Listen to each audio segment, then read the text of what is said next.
आज आपण आषाढी एकादशीला साबुदाण्याचे वडे करणार आहे। त्यासाठी मी साबुदाणा घेतलेला आहे, भिजत घातलेला 2 घंटे भिजतला हा साबुदाणा। बटाटे घेतलेले आहे उकडलेले, शेंगदाणे घेतलेले आहे 1 बाउल, आणि हिरवी किंवा लाल मिरची घेतलेली आहे 5-6, आणि जिरं घेतलेलं आहे। साबुदाण्याचे वडे घरी सर्वांना आवडते। नेहमी तेच ते खाऊन उसळ अप्पे हे खाऊन बोर होतात, तर त्यासाठी आपण साबुदाण्याचे वडे करणार आहोत। साबुदाण्याचे वडे झटकन होतात आणि साहित्य सुद्धा खूप कमी लागते। सर्वप्रथम आपण मिक्सरमधून थोडासा साबुदाणा फिरवून घेऊया। थोडासा साबुदाणा फिरवून घेतला की त्याचे वडे खूप छान होते आणि टेस्टला पण खूप छान लागते। हा साबुदाणा मी बाउलमध्ये घेतलेला आहे मिक्सरच्या। आता तो मी फिरवून घेते। साबुदाणा पहा मी फिरून घेतलेला आहे छान असा, म्हणजे त्याचे वडे सुद्धा एकदम छान होतात। आता आपण मिक्सरमध्ये शेंगदाणे हे काढून घेऊया, शेंगदाणे फिरून घेऊया। त्यातच हिरव्या मिरच्या पण टाकते, हिरव्या मिरच्या,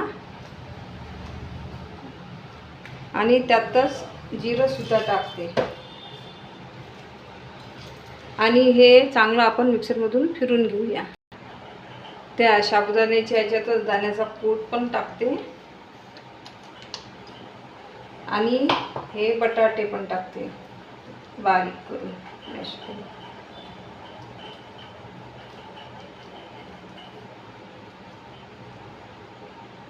आणि हे चांगलं सारण असं चांगलं चुरून घेते।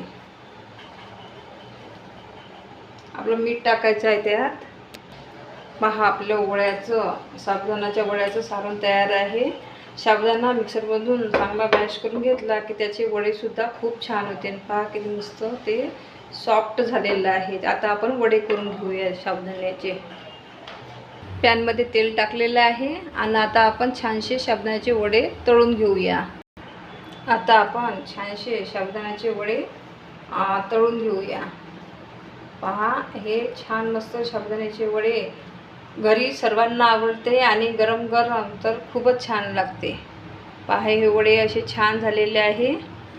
आणि आता आपण कढईमध्ये टाकूया।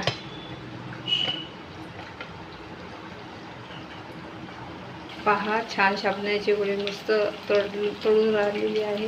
पहा आपले साबुदाण्याचे वडे छान तयार आहे आणि छान क्रिस्पी सुद्धा आहे। चवीला तर छान लागते, पण पहा आवाज सुद्धा कसा येऊन राहिला त्याचा, आणि अंदरून सुद्धा असं चांगलं भाजलं गेलेलं आहे ते। एकदा तुम्ही साबुदाण्याचे वडे नक्की करून पहा आणि आपल्या फॅमिलीला सुद्धा द्या। हा पहा आवाज, छान असे टेस्टी साबुदाण्याचे वडे तयार आहे। एकदा तुम्ही ही रेसिपी नक्की करा आणि आपल्या फॅमिलीला नक्की द्या। आणि माझी रेसिपी कशी वाटली तुम्हाला, आवडत असल्यास लाईक सबस्क्राईब नक्की करा। धन्यवाद।